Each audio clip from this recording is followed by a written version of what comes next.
आमचा खाऊ मस्त आम्ही सर्वांनी केला मस्त।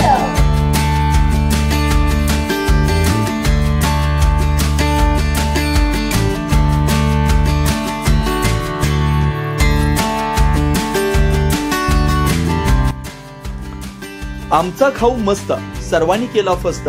छोट्यांच्या डब्यातून मोठा संदेश। चौकुळ नंबर 4 मराठी शाळेत मस्त फस्त उपक्रम।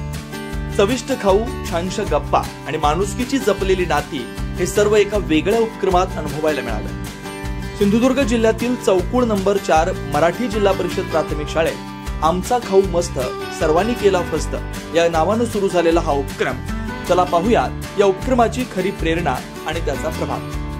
प्रत्येक आठवड्यात एक दिवस जेव्हा इथे शाळेतील घंटा वाजते तेव्हा पाठ्यपुस्तकांइतकाच एका डब्यातून बाहेर येतो खास खाऊ। पण हा खाऊ फक्त पोटासाठी नाही तर मनासाठी सुद्धा आहे। या उपक्रमात विद्यार्थी वेगवेगळे पदार्थ घरी तयार करून आणतात, ते इथं सगळ्यांना वाटले जातात, एकत्र खाल्ले जातात आणि विशेष म्हणजे प्रत्येक जण स्वतःच्या तोंडून सांगतो मी काय आणलंय, त्याची चव कशी आहे आणि त्याच्या आरोग्याला काय काय फायदे आहेत।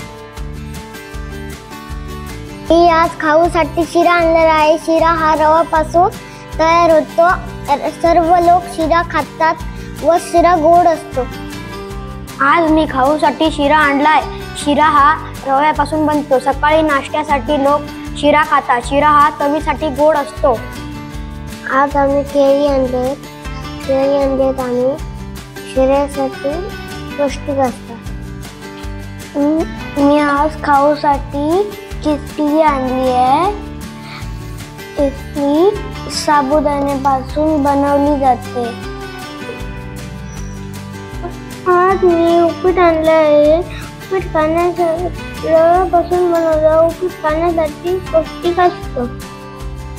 आमचा खाऊ मस्त आम्ही सर्वांनी केला मस्त। या उपक्रमामुळे विद्यार्थ्यांमध्ये दातृत्वाची भावना निर्माण होते, एकमेकांप्रती आपुलकी वाढते आणि खऱ्या अर्थानं समानतेचा अनुभव त्यांना मिळतो। आमचा उद्देश केवळ खाऊ वाटणं नाही, आम्ही विद्यार्थ्यांना एकमेकांना समजून घेणं, समाजातील विविधता स्वीकारणं आणि एकत्र राहण्याचं महत्त्व शिकवतोय, असं शाळेचे शिक्षक जावेद तांबोळी यांनी सांगितलंय। तसेच मुलांनी घरी जाऊन सुद्धा इतरांनी काय आणलं होतं, त्यांची चव कशी होती हे सांगायचंय। आमचा खाऊ मस्त सर्वांनी केला फस्त हा उपक्रम म्हणजे एक सामाजिक शिक्षणाचं उत्कृष्ट उदाहरण आहे। जिथे एक वाटी भाजी सुद्धा सहजीवन शिकवू शकते, तिथे शाळा हीच खरी संस्कार शाळा ठरते।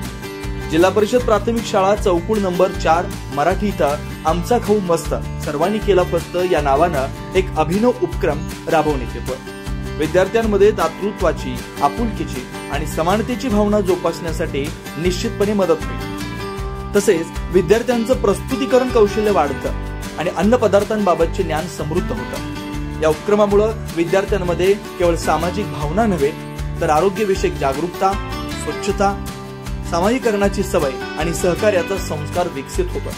तुम्हाला या संदर्भात काय वाटतं, कमेंट करून नक्की सांगा।